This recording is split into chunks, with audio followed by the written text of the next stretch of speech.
सभी विद्यार्थियों का स्वागत है।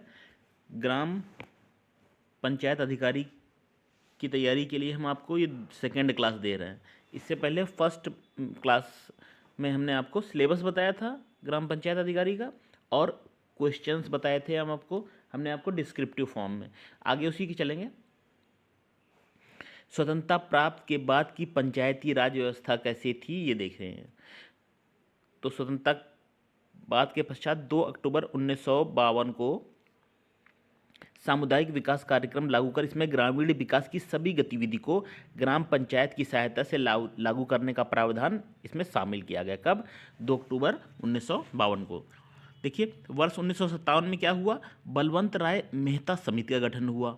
इसी तरह 1970 को अशोक मेहता समिति का गठन हुआ, जिसके माध्यम से द्विस्तरीय चुनाव व्यवस्था हुई, जिला परिषद और मंडल पंचायत।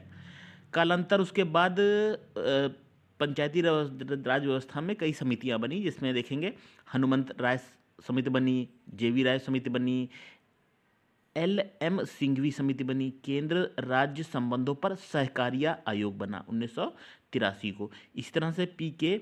बुंगन समिति बनी, और उसके बाद आप देख रहे हैं 73वां संविधान संशोधन पंचायती राज व्यवस्था को संवैधानिक दर्जा दिया गया। अनुच्छेद 40 में पंचायती राज व्यवस्था का उल्लेख है, और अनुच्छेद 246 में स्थानीय स्वशासन का विषय राज्यों को सौंपा गया 246 अनुच्छेद के तहत। चलिए इसको और समझेंगे हम। स्वतंत्रता के बाद हम आपको बता रहे हैं पंचायती राज व्यवस्था। संविधान के अनुच्छेद 40 में पंचायतों का उल्लेख किया गया है, और अनुच्छेद 246 के माध्यम से स्थानीय स्वशासन से संबंधित किसी भी विषय के संबंध में कानून बनाने का अधिकार राज्य विधानमंडल को सौंपा गया है। ठीक है, नेक्स्ट है अनुच्छेद 40 नीति निषेधक तत्व का ही एक हिस्सा है, और नीति निषेधक सिद्धांत बाध्यकारी सिद्धांत नहीं होते हैं। इसलिए पूरे देश में इन निकायों के लिए सार्वभौमिक या एक समान संरचना का अभाव रहा। पंचायतों का पुनर्गठन प्रभावशाली ढंग से स्वतंत्रता प्राप्ति के पश्चात ही ये किया गया। तो हुग्रे के अनुसार जनवरी 1957 तक भारत के प्रत्येक राज्य में पंचायती राज अधिनियम पारित हो गए थे, और सितंबर 1957 ईस्वी तक भारत के 73% गाँव में पंचायतों की स्थापना हो चुकी थी, जिन्हें सफाई संबंधी कानून बनाने, सड़कों और पीने के पानी की व्यवस्था करने के अधिकार प्राप्त थे। भारत में पंचायतों का पुनर्गठन स्वतंत्रता प्राप्त के पश्चात उत्तर प्रदेश सरकार ने देश में सर्वप्रथम उत्तर प्रदेश पंचायत राज अधिनियम 1947 पारित किया। इस अधिनियम को उत्तर प्रदेश विधानसभा ने 5 जून 1947 ईस्वी को, और उत्तर प्रदेश विधान परिषद ने 16 सितंबर 1947 ईस्वी को पारित किया। भारत के गवर्नर जनरल ने 7 दिसंबर 1947 ईस्वी को इस अधिनियम को स्वीकृति प्रदान की, और तब से ही यह उत्तर प्रदेश में ही लागू हो गया। ये इंपॉर्टेंट पॉइंट है, इसको नोट करेंगे। वर्तमान में भारत में पंचायती राज का स्वरूप संविधान के 73वें संविधान संशोधन 1993 पर आधारित है। मोस्ट इंपॉर्टेंट है की नोट यही है। पंचायती राज व्यवस्था का स्वरूप 73वें संवैधानिक संशोधन 1993 ईस्वी पर आधारित है। भारत के लगभग 2,55,000 ग्राम पंचायतें हैं। 6,000 से अधिक पंचायत समितियां तथा 600 से अधिक जिला परिषदें इस समय कार्यरत हैं, जिसमें 34 लाख जनप्रतिनिधि कार्यरत हैं। विभिन्न राज्यों में पंचायती राज का गठन अग्रलिखित तालिका है।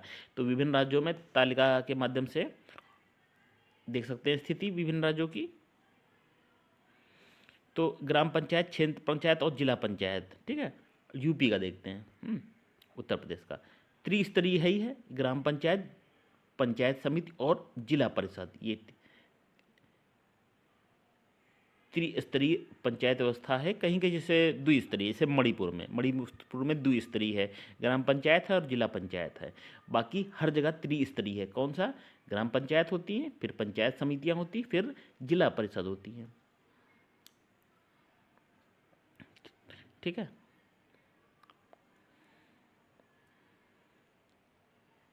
चलिए देखते हैं। अधिकांश राज्यों में पंचायती राज व्यवस्था की त्रिस्तरीय स्वरूप लागू किया गया है। ग्राम स्तर पर ग्राम पंचायत, खंड स्तर पर पंचायत समिति, और जिला स्तर पर क्या होता है? जिला परिषद होती है। ग्राम स्तरीय समितियों को सभी राज्यों में ग्राम पंचायत के नाम से संबोधित किया जाता है। 73वें संविधान संशोधन के तहत प्रत्येक राज्य की अपनी आबादी के अनुसार ग्राम सभा का गठन करने के लिए आबादी की संख्या सुनिश्चित करने का अधिकार दिया गया है। ग्राम सभा की सदस्यता जो होती है वो ऐच्छिक होती है। ग्राम सभा के सदस्यों के लिए जरूरी है कि 18 वर्ष या उससे अधिक आयु का हो, और जैसे जो मूलभूत आवश्यकता है, इसेंशियल क्वालिटीज़ हैं, कोढ़ी, पागल, दिवालिया, दंड प्राप्त और राज्य सरकार का कर्मचारी ना हो। ठीक है, देखेंगे पंचायती व्यवस्था के सुदृढ़ीकरण हेतु गठित कौन कौन सी समितियां हैं। समितियां इससे पहले हमने आपको बताई थी, इसको एक बार और देखते हैं। ठीक है, देखिए बलवंत राय मेहता समिति, इसका गठन कब हुआ था, इसको थोड़ा डिटेल में देख देंगे। तो पंचायती राज व्यवस्था को मजबूत बनाने के लिए निम्नलिखित समितियों की स्थापना हुई। तो पहला कौन है, बलवंत राय मेहता समिति, इसकी स्थापना हुई थी एवं गठन हुआ था 1957 को, लिख भी देते हैं। प्रमुख तथ्य क्या है, इसके माध्यम से देखिए बलवंत राज मेहता समिति में त्रिस्तरीय पंचायती राज व्यवस्था की स्थापना हुई। और क्या हुआ, इसमें ग्राम पंचायत की स्थापना प्रत्यक्ष रूप से चुने गए प्रतिनिधियों द्वारा हो रही हुई शुरू की गई उस समय। और है पंचायत समिति और जिला परिषद का गठन अप्रत्यक्ष रूप से चुने गए सदस्यों द्वारा किया जाना सुनिश्चित हुआ। जिला परिषद का अध्यक्ष जो है जिलाधिकारी होना चाहिए। समिति की सिफारिश को राष्ट्रीय विकास परिषद द्वारा 1958 में स्वीकार कर लिया गया। जो इस समिति ने बातें कही थी, ये इतने पॉइंट हैं, ये पॉइंट जो हमने बताया ये इन सभी बातों को स्वीकार कर लिया गया राष्ट्रीय विकास परिषद 1958 द्वारा। तो ग्राम पंचायत ग्राम स्तर पर रहेंगी। ठीक है, त्रिस्तरीय पंचायत व्यवस्था में तो पंचायत समिति ब्लॉक स्तर पर रहेगी और जिला परिषद जिला स्तर पर रहेगी। ठीक है, इसी तरह से नेक्स्ट देखेंगे LM समिति सिंघवी जो समिति बनी उसके माध्यम से कौन सी चीज़ें नई ऐड की गई, क्या हुआ। तो ग्राम पंचायत व्यवस्था में इसका गठन हुआ था SL सिंघवी, ठीक है, समिति, गठन हुआ था 1986 में। प्रमुख तथ्य क्या है, त्रिस्तरीय पंचायती राज पद्धति शुरू हुई। पंचायती राज संस्थाओं को संवैधानिक मान्यता देने की सिफारिश की गई। ग्राम समूह हेतु न्याय पंचायतों की स्थापना की गई और नियमित, स्वतंत्र एवं निष्पक्ष चुनाव कराने के लिए बताया गया ग्राम, ब्लॉक और जिला स्तर पर। एक और समिति बनी थी PK थुंगना समिति, कब बनी थी, 1988 को, यानी कि LM सिंघवी के 2 वर्षों बाद, यानी कि 1986 में बनी थी, इसी के 2 वर्षों बाद 88 में बनी थुंगना समिति। इसने त्रिस्तरीय पंचायत व्यवस्था को जोड़ दिया, ग्राम, प्रखंड और जिला। ठीक है, इसमें इसने विभाजित किया। तो विद्यार्थियों देख रहे हैं आप प्रमुख समितियां बनी जो हैं, एक बार फिर से रिवाइज करते हैं। बलवंत राय मेहता समिति, इनके प्रमुख तथ्य इस प्रकार हैं 1957 में, और LM सिंघवी समिति 1986 में प्रमुख तथ्य दिए गए हैं। इसी तरह से PK थुंगन समिति बनी 1988 को।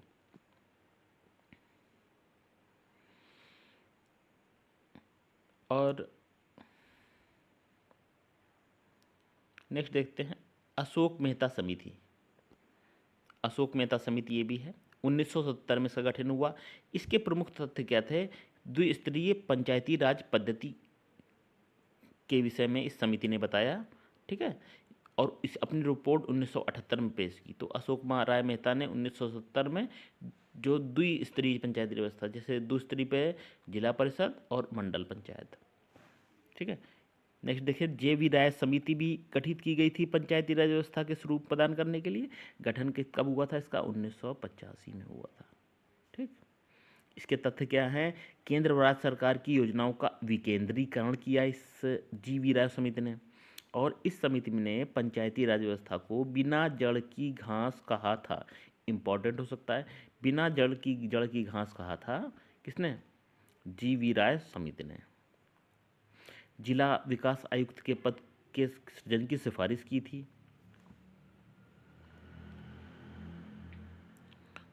चलिए फिर से देखते हैं प्रमुख समितियां और उनके कार्य। बलवंत राय मेहता समिति 1957 में बताया था जैसे आपको। चलिए इसमें देखते हैं डिटेल्ड। बलवंत राय मेहता समिति बताया आपको जैसे ग्रामीण विकास की गति देने के लिए, इसमें लोगों की भागीदारी सुनिश्चित करने के लिए 1952 में सामुदायिक विकास कार्यक्रम की शुरुआत की गई। इस कार्यक्रम के सहयोग से 1953 में राष्ट्रीय विस्तार सेवा की शुरुआत की गई। जनवरी 1957 में भारत सरकार ने सामुदायिक विकास कार्यक्रम 1952 तथा राष्ट्रीय विस्तार सेवा 1953 द्वारा किए गए कार्यों की जांच, उसके बेहतर ढंग से कार्य करने के लिए उपाय सुझाने के लिए एक समिति का गठन किया गया। इस समिति के कौन अध्यक्ष थे? बलवंत राय मेहता। तो इन्हीं के नाम से बना बलवंत राय मेहता समिति। समिति ने नवंबर 1957 को अपनी रिपोर्ट सौंपी और लोकतांत्रिक विकेंद्रीकरण की योजना की सिफारिश की, जो कि अंतिम रूप से पंचायती राज की व्यवस्था के रूप में जाना गया। तो 1957 में इस समिति ने अपनी रिपोर्ट सौंपी, बलवंत राय मेहता समिति। अब देखिए समिति द्वारा विशिष्ट सिफारिशें क्या थी। समिति ने कहा था कि 3 स्तरीय पंचायती राज पद्धति की स्थापना, ग्राम स्तर पर ग्राम पंचायतें, ब्लॉक स्तर पर पंचायत समिति और जिला स्तर पर जिला परिषद होंगी।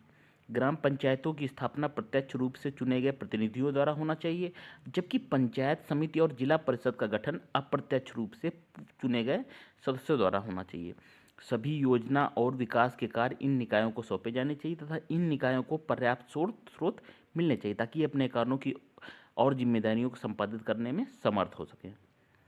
पंचायत समिति की कार्यकारी निकाय और जिला परिषद को सलाहकार, समन्वयकारी और पर्यवेक्षण निकाय होना चाहिए। ये बलवंत राय समिति ने अपनी सिफारिशों में कहा। जिला परिषद का अध्यक्ष जिलाधिकारी होना चाहिए।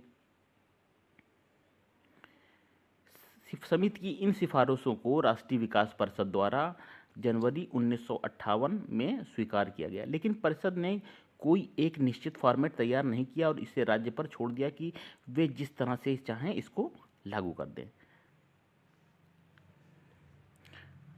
तो गठन कब हुआ? 1957 में। और समिति की इन सिफारिशों को राष्ट्रीय विकास परिषद द्वारा जनवरी 1958 में स्वीकार किया गया। ठीक है, ये महत्वपूर्ण फैक्ट है, देख लीजिए। राजस्थान देश का पहला राज्य था जहां पंचायती राज व्यवस्था की स्थापना हुई। कब हुई? गांधी जयंती वाले दिन, यानी कि 2 अक्टूबर 1959 को राजस्थान के नागौर जिले में तत्कालीन प्रधानमंत्री जवाहरलाल नेहरू द्वारा ये किया गया इसका उद्घाटन। फिर से बता देते हैं, मोस्ट इंपॉर्टेंट क्वेश्चन है। तो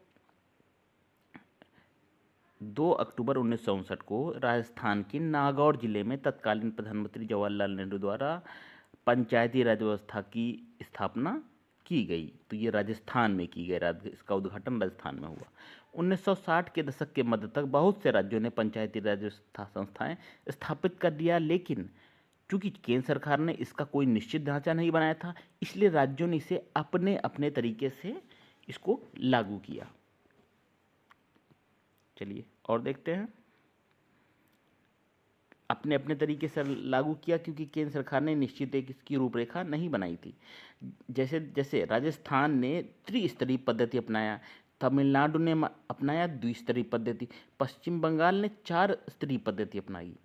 ठीक है, राजस्थान, आंध्र प्रदेश ने पंचायती समिति को शक्तिशाली बनाया, जबकि महाराष्ट्र, गुजरात पद्धति में जिला परिषद को शक्तिशाली बनाया गया। तो अलग अलग आप देख रहे हैं इसमें। जैसे पंचायती समिति ज़्यादा स्ट्रांग थी कहाँ? आंध्र प्रदेश और राजस्थान में, जबकि महाराष्ट्र में जिला परिषद अधिक शक्तिशाली थी, महाराष्ट्र और गुजरात में।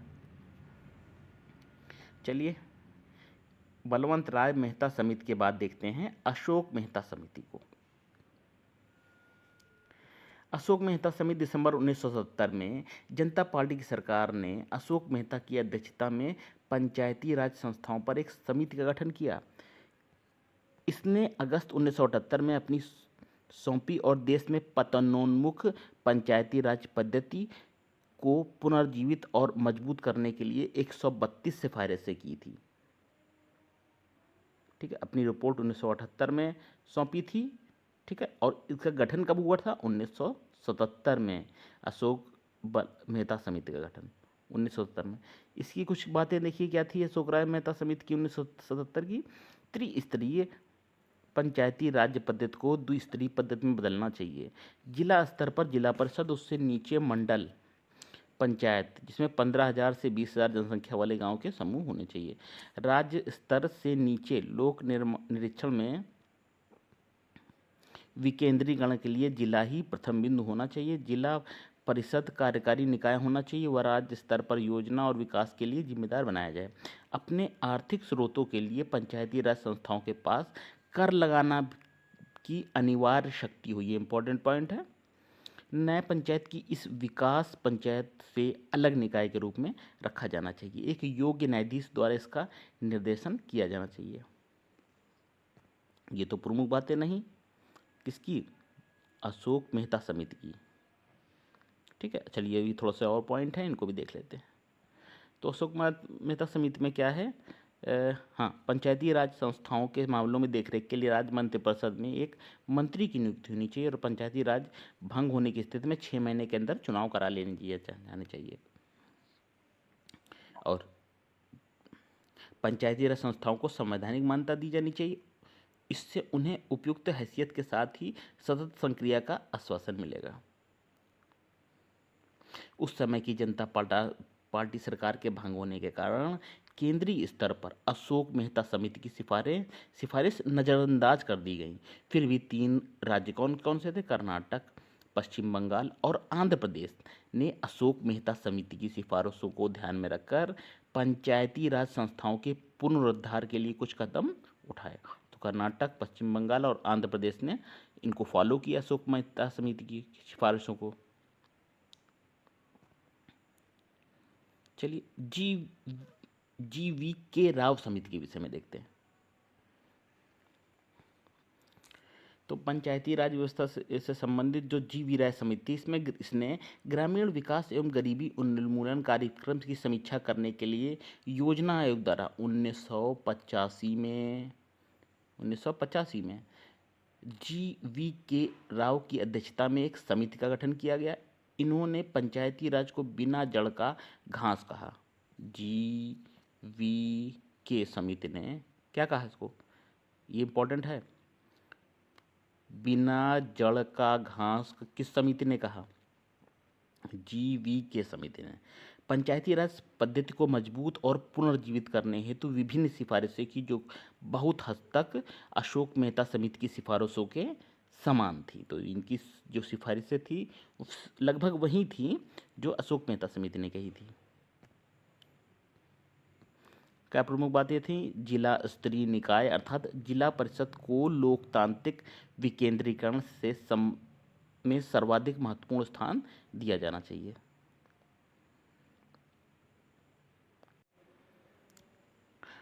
और क्या कहा था GVS समिति ने? यह कहा कि योजना एवं विकास की उचित जिला है और जिला परिषद को उन सभी विकास कार्यक्रमों के प्रबंधन के लिए मुख्य निकाय बनाया जाना चाहिए जो उस स्तर पर संचालित किए जा सकते हैं। एक जिला विकास आयुक्त के पद का सृजन किया जाना चाहिए। इसे जिला परिषद के मुख्य कार्यकारी अधिकारी के रूप में कार्य करना चाहिए और उस जिला स्तर के सभी विकास कार्यों का प्रभारी होना चाहिए। पंचायती राज संस्थाओं में नियमित निर्वाचन होने चाहिए। तो ये बात तो कही थी GVS समिति ने। ये बातें थी आपकी बताइए जो GV.K. राव समिति द्वारा। ठीक है, GV.K. राव। अब LM सिंघवी समिति के विषय में देखते हैं।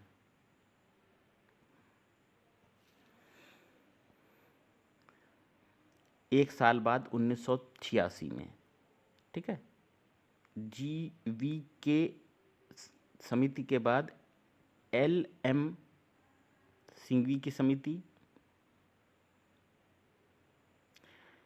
राजीव गांधी ने लोकतंत्र व विकास के लिए पंचायती राज संस्थाओं के पुनरुद्धार पर एक अवधारणा पत्र तैयार करने के लिए एक समिति का गठन किया था।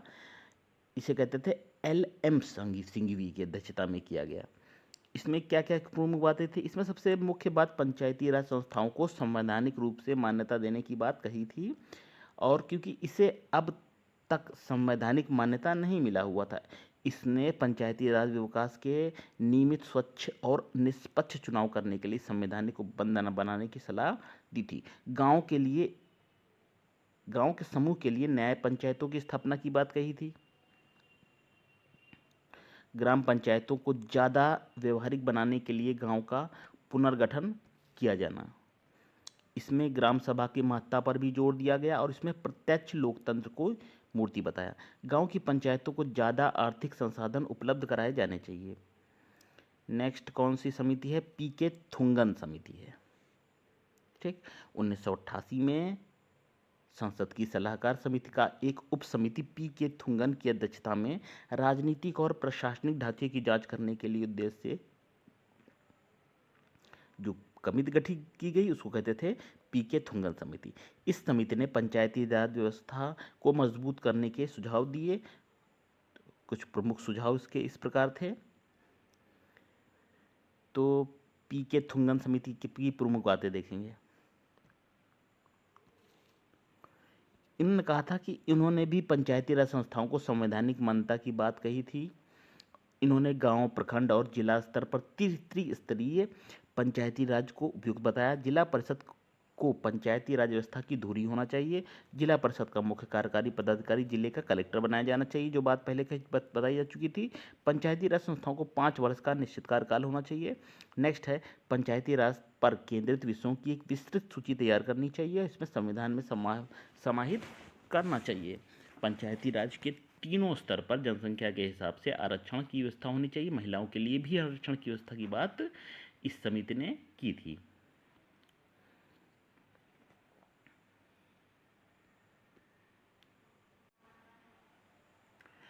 चलिए पंचायती राज व्यवस्था संबंधित एक और देखते हैं समिति, वी.एन. गाडगिल समिति। इसकी स्थापना हुई थी 1988 में। वी.एन. गाडगिल की अध्यक्षता में एक नीति एवं कार्यक्रम समिति का गठन कांग्रेस पार्टी ने किया। इस समिति से इस प्रश्न पर विचार करने के लिए कहा गया कि पंचायती राज संस्थाओं को प्रभावकारी कैसे बनाया जा सकता है। इस समिति ने भी अपने रिपोर्ट में वही बातें दोहराई। कहा कि पंचायती राज संस्थाओं को संवैधानिक दर्जा मिलना चाहिए। ठीक है, और क्या कहा? और कहा था गांव, प्रखंड एवं जिला स्तर पर त्रिस्तरीय पंचायती राज व्यवस्था होनी चाहिए।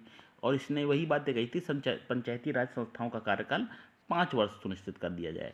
गाडगिल समिति की इस अनुशंसाएं एक संशोधन विधेयक के निर्माण का आधार बनी। इस विधेयक का लक्ष्य था पंचायती राज संस्थाओं को संवैधानिक दर्जा एवं सुरक्षा प्रदान करना।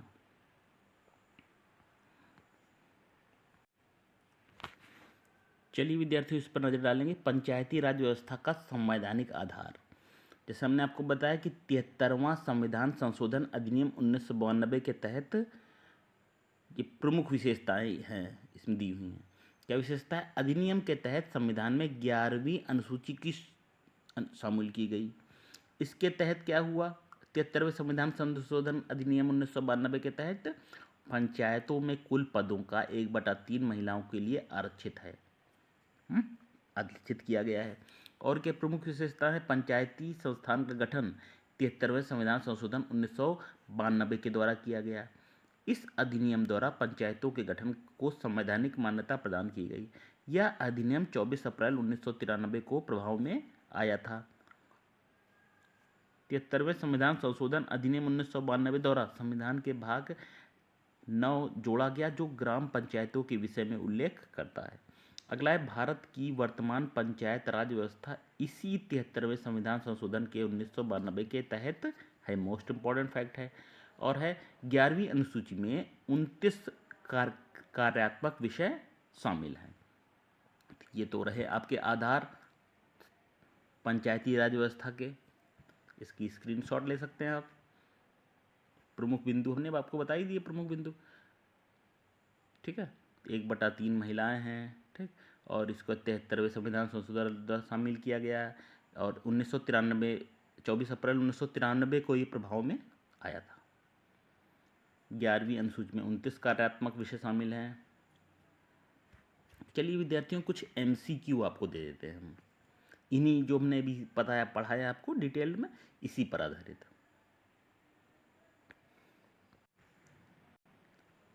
चलिए कुछ एमसीक्यू देखेंगे इसी टॉपिक पर आधारित। निम्न में से किसने स्थानीय स्वशासन को भारत में लागू किया? ये है लॉर्ड रिपिन ने।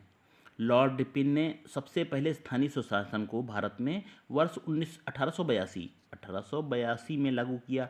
गांव और जिला स्तर के शासन को स्थानीय स्वशासन कहते हैं, गांव के और जिला स्तर के शासन को। तथा इससे आशय ऐसे शासन है जिसमें राजनीतिक शक्ति का विस्तार आम आदमी के हाथों तक हो और वे अपनी स्थानीय समस्याओं का निराकरण स्वयं कर सकें, वह प्रशासन में निर्णायक भूमिका अदा कर सकें। ये स्थानीय स्वशासन की परिभाषा है। नेक्स्ट देखेंगे। वर्ष 1882 में एक प्रस्ताव प्रस्तुत किया गया जिसमें स्थानीय स्वशासन का मैग्ना कार्टा कहा जाता है। यह प्रस्ताव किसके द्वारा प्रस्तुत किया गया? ये लॉर्ड रिपिन के द्वारा। ठीक है, स्थानीय स्वशासन का पितामह, पिता, जनक, ये कहते हैं लॉर्ड रिपन को।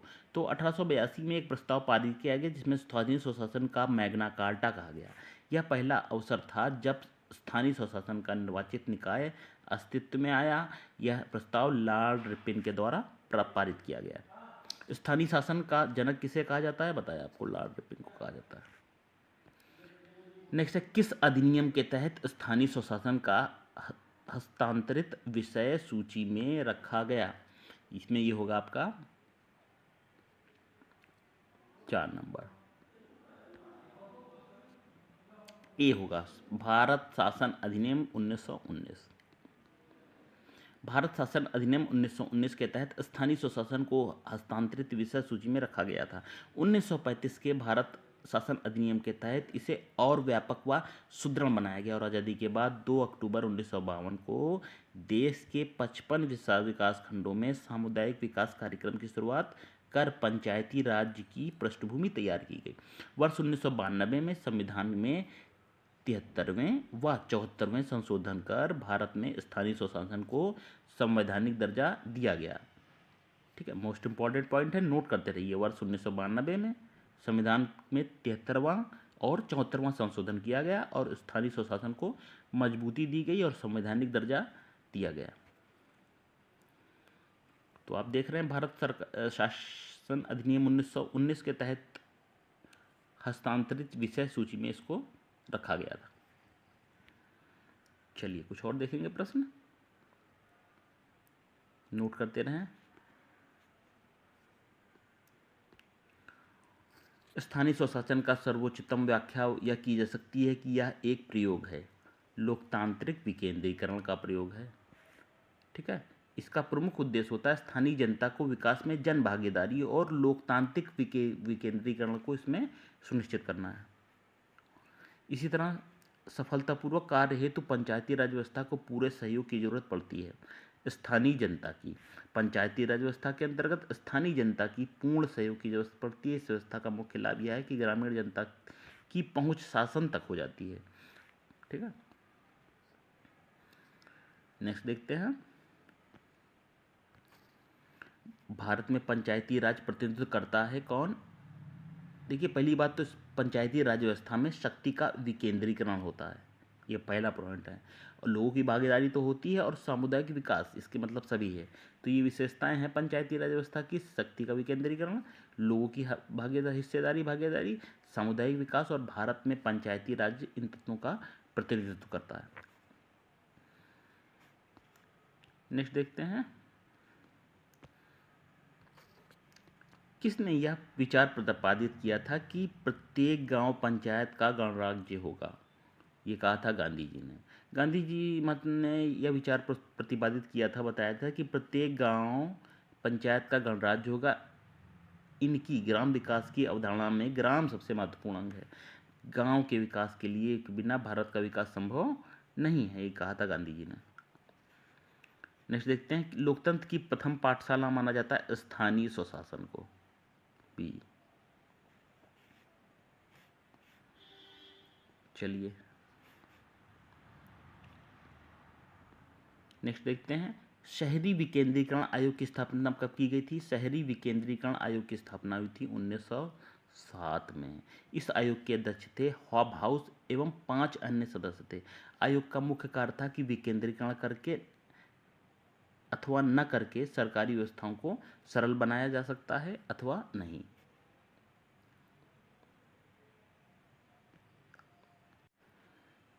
तो चलिए विद्यार्थियों, आज के लिए इतना रखते हैं। हमने आपको डिटेल्ड स्टडी पंचायती राज व्यवस्थाओं, संस्थाएं और प्रमुख समितियों के विषय में बताया, ठीक है। और साथ में 10 क्वेश्चन अभी कराए हैं हमने आपको, ठीक। ग्राम पंचायत अधिकारी की तैयारी के लिए हमारे चैनल से जुड़े रहिए, ताकि हम आपके लिए अच्छी अच्छी क्लासेस इसी तरह से अपनी भी तैयारी जारी रखिए, हमारा भी चैनल देखिए, महत्वपूर्ण चीज़ें हों नोट करते रहिए, ठीक है। फास्ट पढ़ना हो तो स्पीड बढ़ा सकते हैं आप, वीडियो दोबारा देखिए और कमेंट करके बताइए हमारा प्रयास कैसा लग रहा है। फिर मिलेंगे, नमस्कार।